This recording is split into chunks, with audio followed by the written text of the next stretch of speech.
जिसमें ये दोष 18, इसे प्रमाद कहते हैं, मद कहते हैं, ये निश्चित उसका पतन करा देते हैं।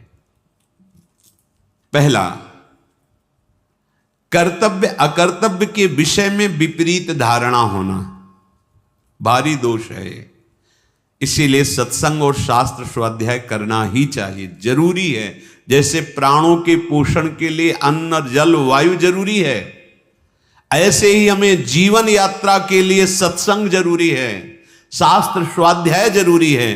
मुझे क्या करना चाहिए, क्या नहीं करना चाहिए, इसका ज्ञान होना चाहिए। हम कोई पशु नहीं है, मनुष्य शरीर है। कर्तव्य अकर्तव्य के विषय में विपरीत धारणा, ये करना चाहिए, ये नहीं करना चाहिए, ऐसी उसकी कोई धारणा नहीं। जो मन में आया सो कर रहे हैं। ये क्या है? प्रमादी मनुष्य का लक्षण है। अहंकारी, मद दोष से युक्त ये पतन को प्राप्त होता है, दुख को प्राप्त होता है। दूसरा, असत्य भाषण में सुख मानना। देखो, क्या झूठ बोलने के बाद आपको जलन होती है? मैंने क्यों झूठ बोला? आपका हृदय जलता है? नहीं। तो प्रमाद स्थिति है। मद रूपी दोष के ये 18 लक्षण बता रहे हैं जो नाश कराते, पतन कराते हैं। तो झूठ एक तो बोलिए मत। कहीं ऐसा अवसर हो, किसी के प्राण बच रहे हों, किसी का बहुत मंगल हो रहा हो, तो चलो बोल देते हैं। व्यर्थ में केवल झूठे ही लेना, झूठे ही देना, झूठे ही भोजन, झूठ चबेना, व्यर्थ का प्रपंच। झूठ क्यों बोलते हो? झूठ राधा राधा राधा उचित बोलो। कई लोगों का मानना है कि झूठ के बिना व्यापार ही नहीं चलेगा। नहीं नहीं, ऐसा नहीं। आपकी मान्यता है ऐसी, लेकिन ऐसा नहीं है। आपकी मान्यता है, आपने असत को स्वीकार कर लिया, इसलिए ऐसा आपको अनुभव हो रहा है। आप सत्य पे चलिए, उचित मुनाफा लीजिए। सबको ही जानता है व्यापार मुनाफे के लिए किया जाता है, परिवार पोषण उसी से होता है। तो ऐसा नहीं कि उसमें आप झूठ बोलें कि कसम से कहते हैं 120 का लाए हैं, बस आपको कोई मुनाफा नहीं, 120 का दे देंगे। घर के हो आप, ले हो। नहीं नहीं, हम 120, 110, अब इसके नीचे नहीं। अब कहां गई तुम्हारी कसम? अभी बोल लेते बेमतलब झूठ। हम कितने का लाए तुम्हें मतलब नहीं, मैं 120 का देंगे आपको, लेना हो ले, चले जाइए। हमारी दुकान में फिक्स रेट है, अली खत्म। जब लोग जान जाएंगे कि आप सत्य से चलते हो, उचित मुनाफा लेते हो, कोई मोल भाव करने वाले की जरूरत नहीं। थोड़ा ये कि बेईमानी से 150 रुपया ज्यादा आ जाएंगे, तो जाके लाखों का हिसाब बना देंगे निकलने का। ये भी तो दिमाग में रखो। वो हिसाब ऐसा बनाएंगे, लाखों रुपया दवाइयों में जाएगा। होश में, अधर्म के द्वारा कमाया हुआ धन न इस लोक में सुख देता है न परलोक में। कह रहे हैं कि असत्य भाषण, झूठ बोलना। तीसरा है सबके गुणों में दोष दृष्टि देखना। जहां किसी की बड़ाई सुनी, शुरू हो गए कमी देखना। दोष है जैसे मदिरा पीना, व्यभिचार करना, जुआ खेलना, हिंसा करना, धर्म विरुद्ध आचरण करना, ये दोष है। इनको अपने अंदर से त्यागना है। दूसरा कोई हमारा मित्र है तो उसको सलाह दे देते हैं कि आज सत्संग में सुना है, ऐसे ऐसे दोष नहीं करने चाहिए। पर अपनी क्या वृत्ति होती है कि जो वास्तविक प्रशंसनीय है, सद्गुणी, उनमें भी दोष दर्शन करना, कहीं ना कहीं छिद्र देखना और उसको विस्तार पूर्वक वर्णन करना। जो तीसरा ये पतन का मार्ग का दोष है, सबके गुणों में दोष निकालना। चौथा, हर समय स्त्री विषयक कामना से युक्त रहना। जिधर दृष्टि जाए, जहां भी स्त्री शरीर में, बस गलत भाव से देखना। पांचवा है सदा धनोपार्जन में ही वृत्ति लगाए रखना।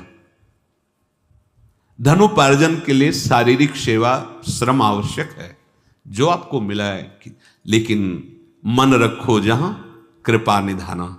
चित्त वृत्ति प्रभु के चरणों में लगाओ। अगर चित्त वृत्ति भी धन के चिंतन में लगी, शरीर भी धन की क्रियाओं में, तो फिर भोग बुद्धि रहेगी, योग बुद्धि तो रहेगी नहीं। तो मनुष्य जीवन का लाभ क्या मिला? और जब केवल धन चिंतन की वृत्ति आती है तो धर्म अंतर्ध्यान हो जाता है। छठवां, भोग इच्छा। रसेंद्री, जनेन्द्री, नेत्रेंद्री, श्रवणेन्द्री, घ्राणेन्द्री, इनका केवल एक ही लक्ष्य, भोगो भोगो। हम भोगों को नहीं भोग रहे, भोग हमें भोग रहे हैं। प्रतिपल हमें नष्ट करते जा रहे हैं। आयु, शक्ति, श्वास सब क्षीण हो रही, समझ में नहीं आ रहा, बस भोग चिंतन नहीं। आवश्यक भोग भोगने हैं, जल, वायु, भोजन, वस्त्र, उत्तम से उत्तम। जो धर्म विरुद्ध भोग हैं उनका त्याग, धर्मयुक्त विषयों का सेवन करते हुए प्रभु की तरफ चलना है। हमारा लक्ष्य प्रभु है। सातवां, क्रोध। हर समय गुस्सा नहीं, शांत रहो। शांत रहने का अभ्यास करो। शोक, कुछ भी नष्ट हुआ, मार अंदर से टूट गए, अब क्या होगा, ऐसा नहीं। प्रभु हैं। आज असफल हुए, कल हम सफल हो जाएंगे। उत्साह नहीं तोड़ना, शोकित नहीं होना। तृष्णा, जो भोग भोग चुके हैं उनकी याद में पुनः भोगों को भोगने की इच्छा। लोभ, अधिक से अधिक और भोग संग्रह हो जाए, संपत्ति हो जाए, अधिक से अधिक। चुगली करना, किसी की भी बात सुनकर किसी और को बताना, ये सब पतन के मार्ग है। डाह, किसी के सुख को देख के जलना कि क्या करूं जिससे इसका ये सुख नष्ट हो जाए, ऐसी वृत्ति होती है। ये डाह जो होती है ये बहुत डायन स्वरूप होती है।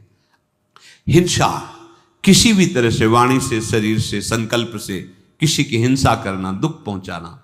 संताप, हर समय जलते रहना होता है। जब भगवत विमुख होता है तो हृदय जलता रहता है।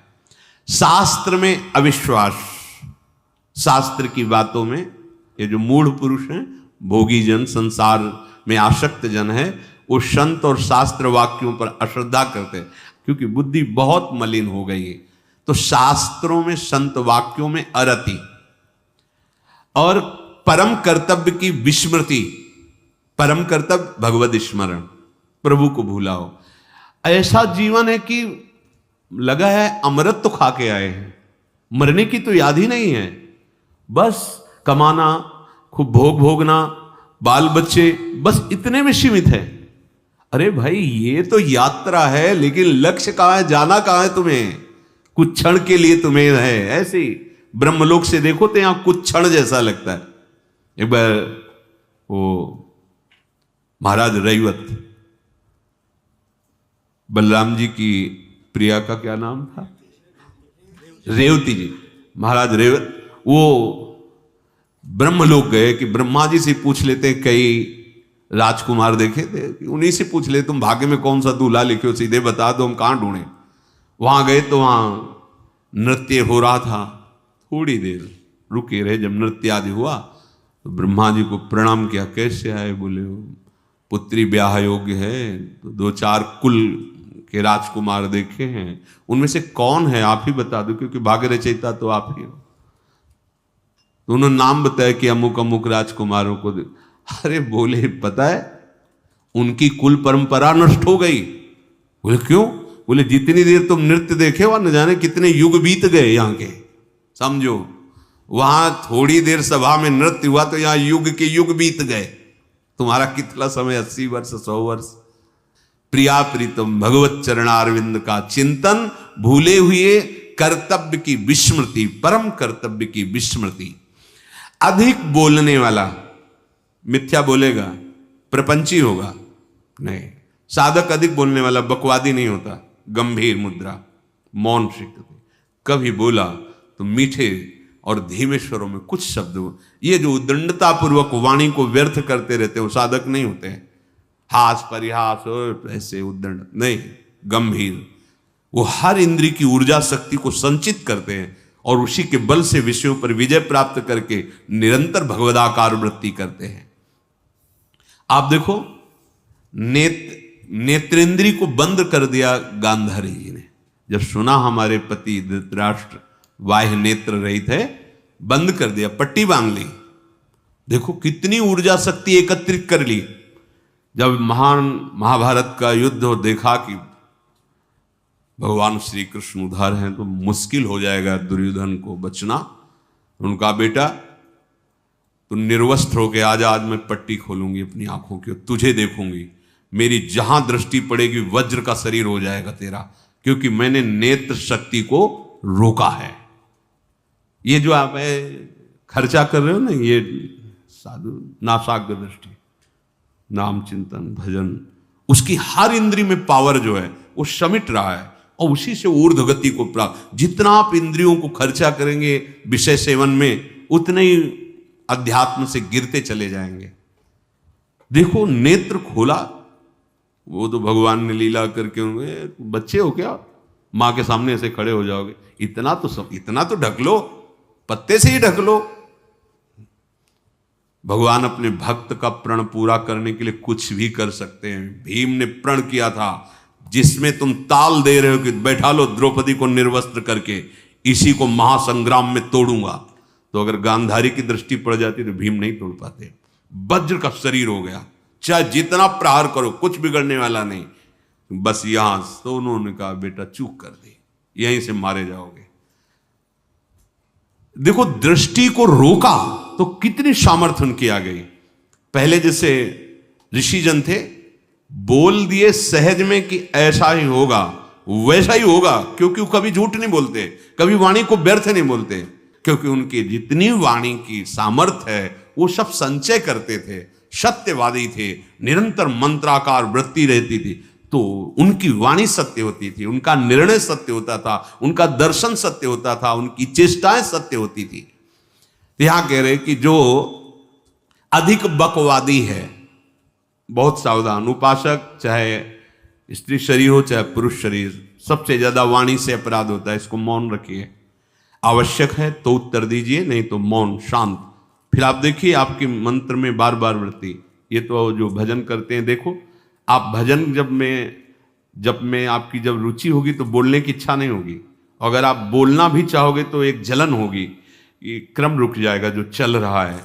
और अगर बोल पड़े और थोड़ी देर रुचि ले ली तो आप देखोगे मंत्र उसमें विक्षेप पड़ रहा है, वो रुक भी सकता है।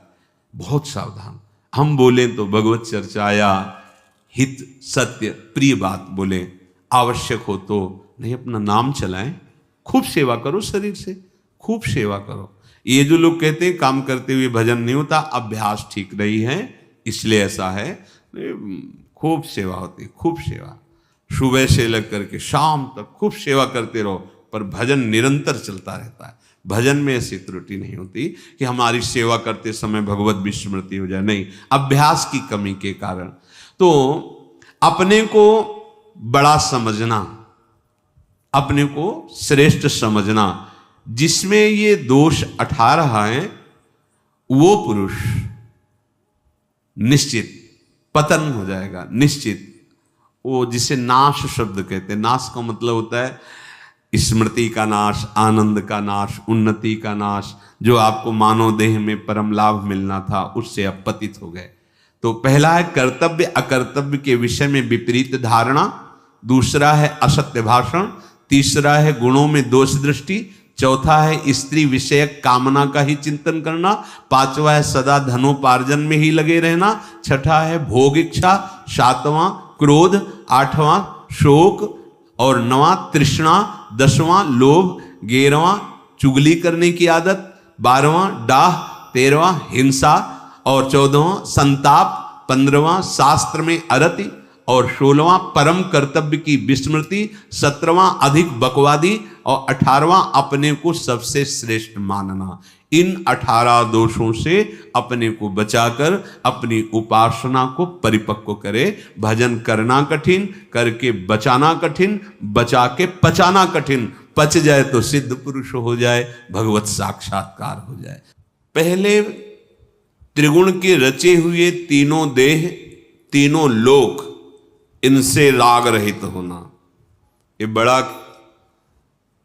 ऊंचा महाभाव महाप्रेम है। रसम राधायामा भजत किल भावम ब्रजमणौ, ये बहुत दिव्य भाव है। इसका बड़े बड़े महापुरुष जन भावना भी नहीं कर सकते, ऐसा एकांतिक रस वृंदावन का है।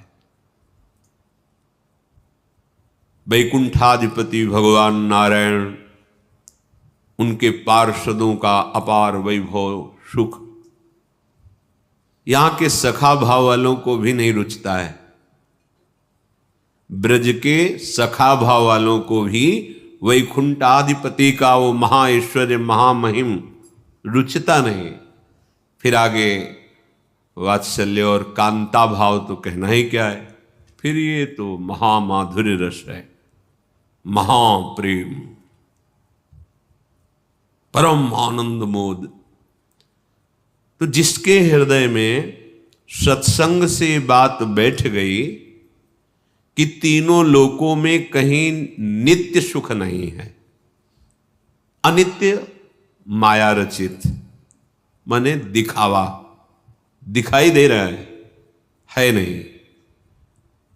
यहां से लेके ब्रह्मलोक, आ ब्रह्म स्तंभ पर्यंतम सर्वम मायामयम जगत। मां माने नहीं, या माने जो है नहीं वो दिखाई दे रहा है, जो है उसे ढक दिया, इसी का नाम माया है। आ ब्रह्म स्तंभ पर्यंतम, तिनके से लेके ब्रह्मलोक तक, स्थूल सूक्ष्म कारण तीनों दे, ये त्रिगुणात्मिका प्रकृति से ही प्रभावित है। उपासक जब इस कोटि का चिंतन करता है कि तीनों लोकों के भोग सुखों का त्याग विश्ववत, ब्रह्मादिक के भोग सब विषम लागता है, और तीनों देहों से अपनापन खत्म, स्थूल सूक्ष्म अंतःकरण आदि, कारण स्वभाव। ये बहुत बड़ी बात हो गई उपासना की। ये इसीलिए गुरु कृपा, रसिकों की कृपा, श्री जी की कृपा मनाई जाती है।